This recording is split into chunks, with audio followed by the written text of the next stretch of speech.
Bonsoir et bienvenue dans cette grande édition d'information de Star 21 dont voici le sommaire. Le président de la République a rectifié son tir sur le décret nommant Mamadou Antonio Souaré comme membre du conseil d'administration de la LONAGUI mercredi soir, en le faisant remplacer par le directeur logistique de Guinée Games. 4 morts, des blessés graves dont un dans un état critique, c'est le bilan de l'accident de la circulation survenu au petit matin au quartier Lansebunji dans la commune de Koléa. Sur le continent, plus d'une quarantaine de personnes ont péri dans un naufrage au large de Djibouti, des émigrants qui se rendaient au Yémen à travers des embarcations de fortune. C'était là les titres, les détails dans un instant.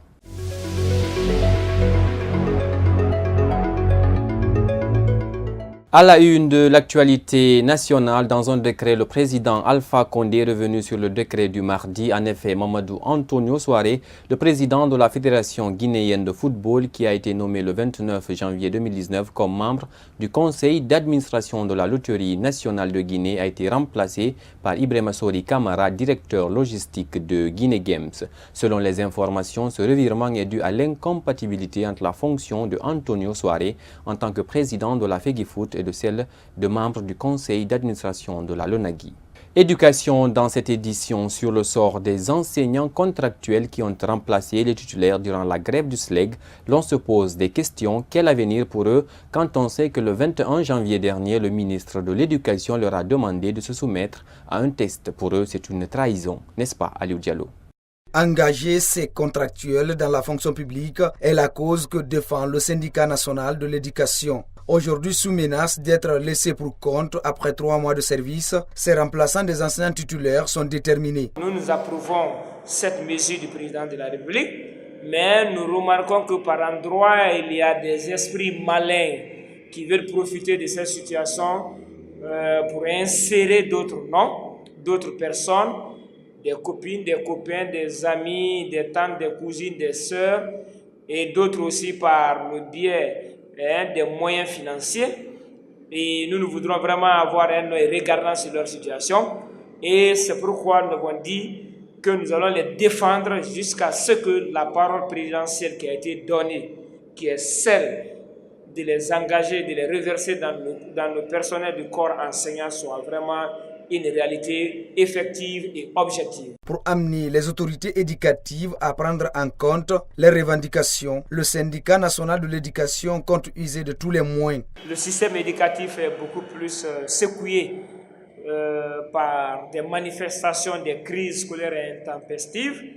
Nous n'allons pas en ajouter et ce n'est pas notre volonté d'en ajouter, mais nous allons user des moyens de pression.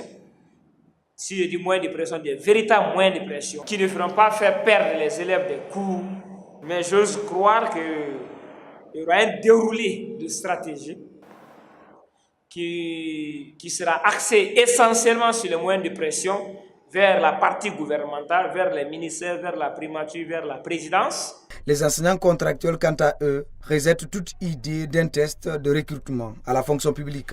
Aujourd'hui, l'ensemble des contractuels de Guinée se sentent très mal à l'aise par rapport à la lettre circulaire du 21 janvier 2019.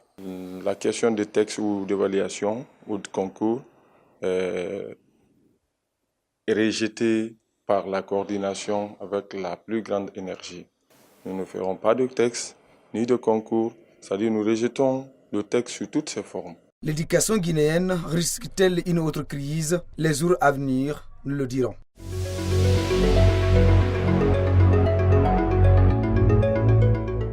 Je vous le disais à l'entame, plusieurs morts et des blessés graves, c'est le bilan de cet accident de la circulation survenu tôt ce jeudi au quartier Lansebunji dans la commune de Matam. C'est un minibus avec à son bord des passagers qui est venu percuter un gros porteur sur l'autoroute Fidel Castro. Face à l'ampleur des dégâts, les victimes ont été aussitôt transportées à l'hôpital Ignasdine Oumarso pour plus de précision. D'après des informations recueillies sur les lieux, c'est un minibus en provenance de la banlieue de Conakry qui a finalement perdu le contrôle pour finir sa course au bas des roues d'un camion sur l'autoroute Fidel Castro qui était immobilisé depuis des heures. Conséquence, des citoyens ont perdu la vie. À visage non découvert, l'un des témoins revient sur les circonstances du drame. na 5h les 5h20 mu fa woto ru me sono bon camion nan nu gare rebe mais que le temps yomu na rambira c'est sem sara rambira c'est mama ser na signal yomu na rambira na ma sem ma se gare rebe donc magbana kanye ne fan na fafe nde keler voyage nde keler matoto ina di na funde matima yas dinde na fan na nan yama donc ato fari ne magbana gare fan na so camion na ato so camion na sono camion na siga ay bolon na anaka ibolon firinna donc mirinde na kunde magrane mirnani na farabe. Aussitôt alertés, les riverains ont tenté d'intervenir afin de sortir les corps du minibus.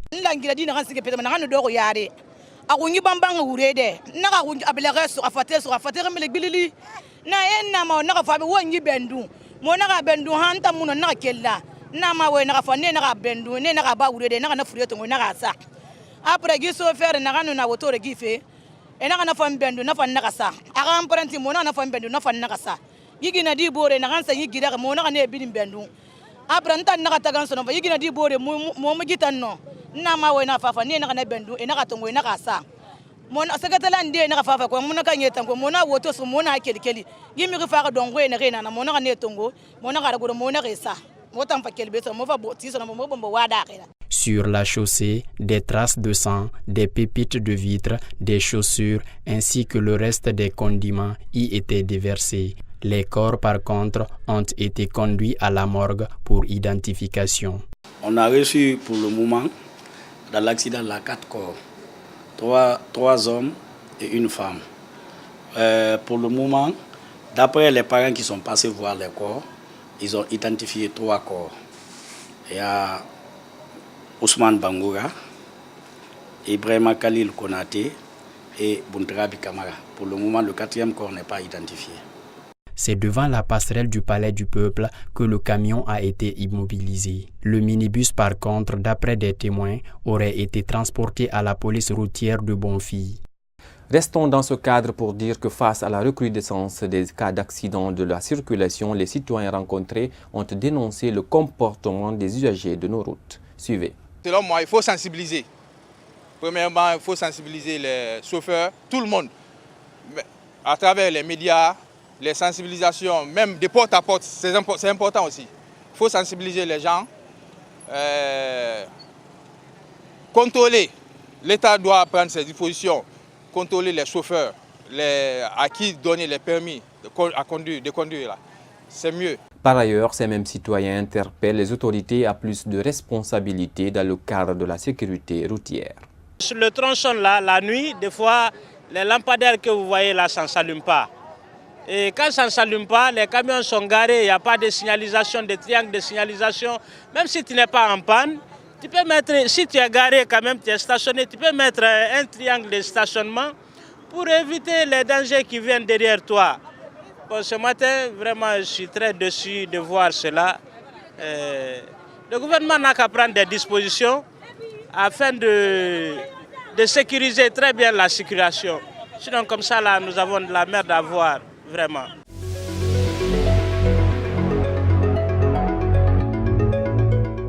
Sur un tout autre plan, Awa Kaba est une archère de 15 ans qui a fait de nos jours la fierté de la Guinée dans le tir à l'arc. En dépit de son handicap, elle a participé aux derniers Jeux de la Corée du Sud où elle a remporté 2 médailles d'or. Abdoulaye Moumafofona est parti à sa rencontre.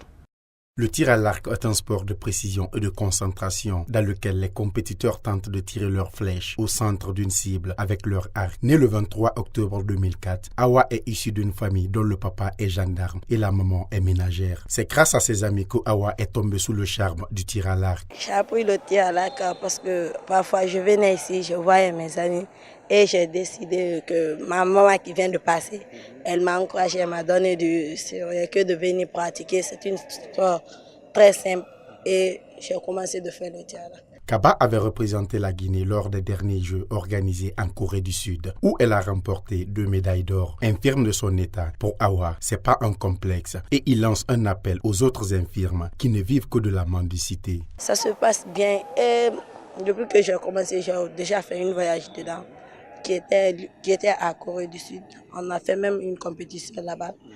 Donc j'ai reçu 2 médailles en or. Et À mon retour ici, j'ai encouragé. Ma maman était très très contente et très heureuse de moi. Elle m'a encouragé de continuer le tir à l'arc. Et malgré mon infime, je n'ai pas de complexe quand même pour l'entraînement et faire le tir à l'arc. Parce que grâce à mon infime, j'ai pu voyager dans ça. Parce que c'était un voyage pour les infimes. Et grâce à ça, j'ai pu voyager. Parti là-bas, il y avait beaucoup des infimes là-bas. Et je peux encore encourager mes amis infimes qui font actuellement du manja de venir pratiquer le tir à l'arc. Je veux devenir une célèbre archer reconnue au monde ou bien en Guinée même. Je veux encore encourager encore et encore mes amis qui font le tir de venir pratiquer encore avec moi. Auparavant, le tir à l'arc était utilisé pour la chasse et le combat, tandis que de nos jours, son utilisation principale est sportive. Armée de courage et de détermination, Awa aspire à devenir une championne du monde dans le futur. 9e journée du championnat national de Ligue 1 de football professionnel. Le club olympique de Koya a reçu mercredi les éléphants de Koleya au stade du 28 septembre. Les hommes de Mohamed Mestri ont pris le dessus sur le coq en s'imposant sur un score de 2-1 grâce à des réalisations de Mohamed Diallo et de Agibou Kamara. Le but du club olympique de Koya a été inscrit par Nabi Silla. Suivez à présent la réaction des deux entraîneurs après le match. L'entame du match qui n'a pas été à la hauteur. On a encaissé un but et puis donc on est revenu, on a fait un changement, ça a donné, alhamdoulilah, et voilà, c'est le deuxième mi-temps, on a bien entamé la deuxième mi-temps, on a marqué un but, on a essayé donc de poser notre jeu, de se calmer et de subir un petit peu le jeu. On savait que l'adversaire il est épuisé physiquement, donc on a géré donc la deuxième mi-temps avec plus de patience dans le jeu. Si tu perds un match, il faut accepter. Éléphant, c'est un club de Ligue 1, ce n'est pas un club de Ligue 2. Alors si Éléphant a gagné, vu la physionomie du match, moi je pense que nous n'avons pas démérité, mais félicitations à l'équipe adverse qui a joué à fond, il a cru à sa victoire. Et s'ils ont gagné le match, moi je pense que ce n'est pas au hasard. Alors moi je pense que c'est la première défaite après 9 journées, c'est un peu difficile. Mais ce qui est sûr, nous allons continuer à travailler parce que c'est un match de championnat, ce n'est pas une coupe. Pour clore cette page, la Confédération africaine de football a procédé mercredi dans la soirée plutôt au tirage au sort du prochain championnat d'Afrique des Nations CHAN. Le Sili national local a été exempté au premier tour et il va rencontrer au second tour le vainqueur entre le Sénégal et le Libéria.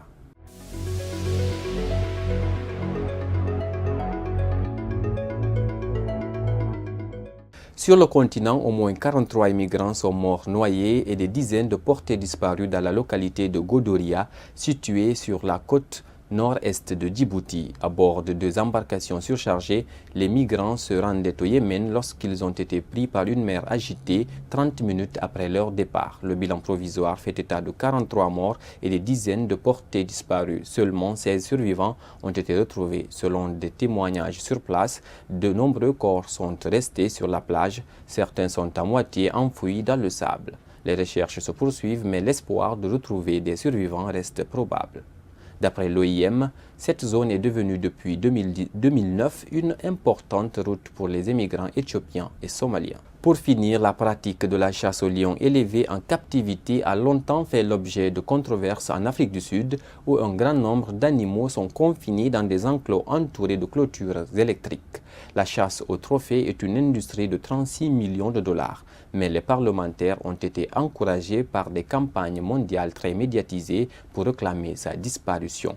Kadiatou Chérif Fofana nous en dit davantage. L'Afrique du Sud compte jusqu'à 8 millions en captivité élevée pour la chasse, le commerce des eaux, le tourisme et la recherche universitaire, selon les estimations de groupes de la faune. En revanche, il n'y a que 3 millions dans la nature vivant dans les parcs nationaux du pays où la chasse est interdite, comme ce centre de conservation au Kutula.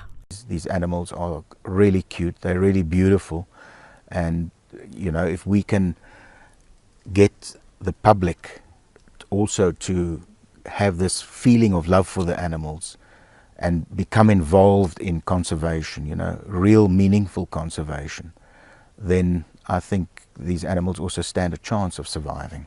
Dans ce centre de conservation au Kutula, les lions sont utilisés comme des espèces modèles dans la recherche scientifique pour la médecine humaine. The lions have been used as a model species. They are easier to work with because they are social animals, so you can work with them in groups. Also, we have the facility here which has been modified for the research, and a lot of the equipment from human medicine can be used on the lions. So there are so many plus points for using lions and not perhaps more endangered species. So this has really been a fantastic breakthrough, and we are so happy, that the University of Pretoria has had this tremendous success. De l'avis des chercheurs, pour améliorer la situation des lions, l'insémination des femelles est la solution trouvée pour prévenir leur extinction. We collected sperm from a healthy lion, and then after observing behavioral estrus in a female, inseminated her, and luckily that was successful in that instance. And that will help us, if we get our ethical compass right, to use that as another tool in our toolbox to help big cats prevent them from extinction. We could basically go away from translocating, at least temporarily, animals for breeding by just then transporting the sperm to the receptive females, as it's, for example, done in the captive elephant population in Northern America and Europe. Au cours des 10 dernières années, l'Afrique du Sud a exporté les os de félins au Laos, en Thaïlande, au Vietnam et sur d'autres marchés d'Asie du Sud-Est, destinés à la confection de bijoux et à leurs propriétés médicinales supposées. Le commerce mondial des parties du corps des lions tués dans la nature est interdit par les traités. Les législateurs sud-africains cherchent à mettre fin à l'élevage de lions pour la chasse aux trophées et au commerce de leurs os. Mesdames et messieurs, c'est la fin de cette édition d'information que j'ai eu le plaisir de vous présenter. Excellente suite de programmes sur Star 21. Au revoir.